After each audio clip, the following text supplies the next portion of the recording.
একটা মানুষ সবার কাছে প্রিয় না, আপনি সবার কাছে প্রিয় হইতে পারবেন না। আপনি সাধারণভাবে একটা জিনিস চিন্তা করেন, কারো কাছে হলিউডের ছবি ভালো লাগে, কারো কাছে বলিউডের ছবি ভালো লাগে, কারো কাছে বাংলাদেশের ডালিউডের ছবিগুলো ভালো লাগে, বা কারো কাছে কলকাতার টলিউডের ছবিগুলো ভালো লাগে।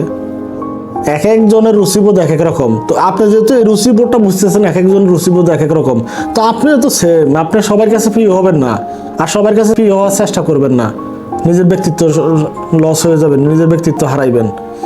একটা মানুষ তার সার্কেলের মধ্যে তার কেউ বন্ধু, কাছের বন্ধু থাকতে পারে, কেউ কম বন্ধু থাকতে পারে, কেউ দূরের বন্ধু থাকতে পারে।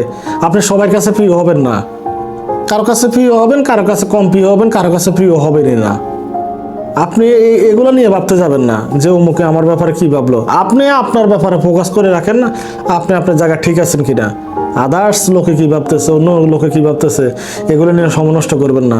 এগুলো নিয়ে সমনষ্ট করলে আপনি আপনার ব্যক্তিত্বতা হারাবেন, আপনি আপনার জায়গা থেকে বিচ্যুত হয়ে যাবেন। আর ব্যক্তিত্বহীন মানুষ সবার কাছে মূল্যহীন।